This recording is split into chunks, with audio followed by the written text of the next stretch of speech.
So now folks, we'll kick off here. So we have the question set up and we're going to go ahead and we're going to start off by taking a vertical cut. So if we come along here, anywhere in plan at all, now, and of course you can put in as many as you want. I'm just going to put in one for now. And if I take a vertical cut right across that object there, imagine you're slicing down on top of that with a knife.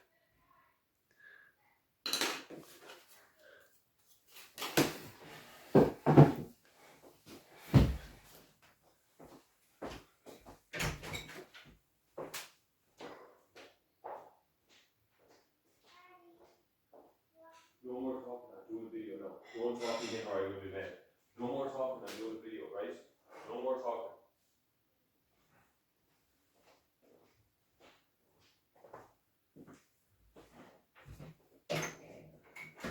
Christina, if you have to come up to them now, you have to come up quietly, okay? I'm doing videos now. Okay. Don't shout.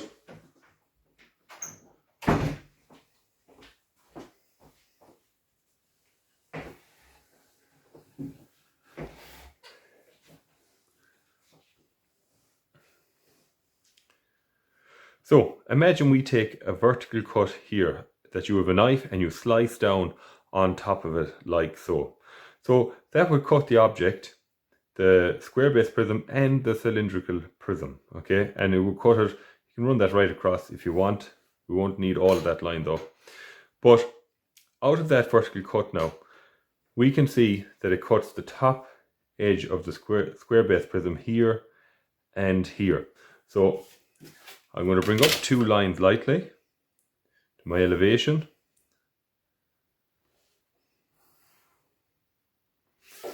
And when I have found those points up here now in elevation, I'm going to drop them down along here. And there's a rule behind that, a rule of geometry, that parallel lines are parallel in all view.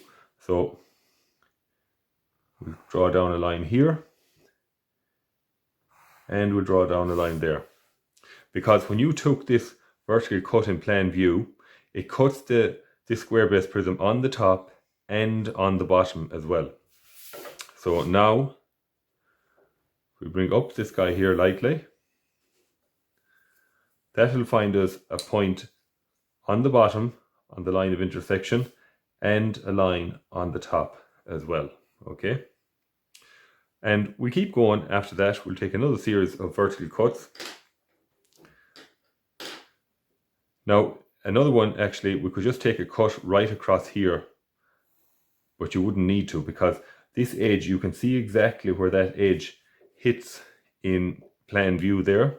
So you can bring up this point, and this edge in plan view, of course, is the closest edge to us in elevation, which will be this guy here. So if we extend down that guy now, and you can do that heavy, because you'll be able to see it, you know how far down that goes. Another point, another cut we'll take now is you could take a cut here, but again, you can see directly where this is going to touch the surface in plan view, and we already have that line up here in elevation.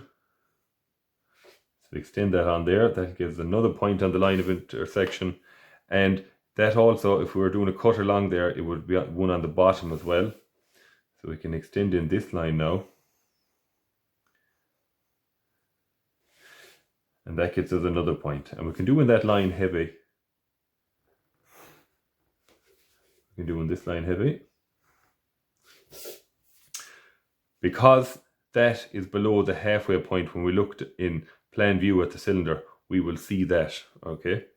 And at that stage, even if you wanted to now, you could go ahead there and you could draw in the line of intersection for the near side, okay? So just do a freehand curve like so, and another one up there, and that is everything we would see. Now, of course, there's things happening on the back that we cannot see, and we must take into account for that as well. So I might get one point to get here, I might get this edge here on the back. So if I was to bring up that would be here on the back, and I'll call that A, that'll be A on the back there. We will need, of course, to take another cut along here, so anywhere at all. Now, what is quite handy, I could take that cut anywhere. I'm going to take it exactly where them two yellow lines cut there.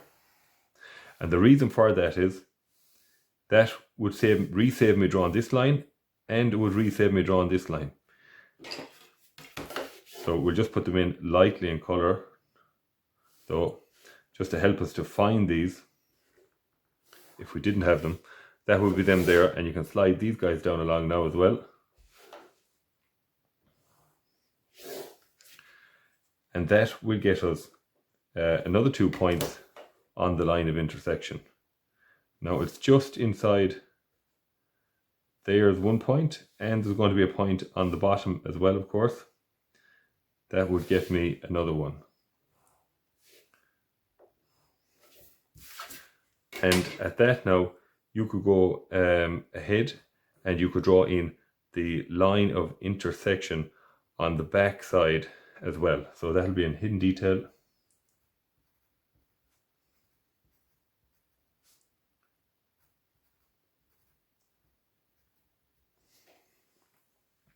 So there you have it, folks, vertical cuts. I'm going to go ahead now and I'm going to shade in this to help us with the visualization process.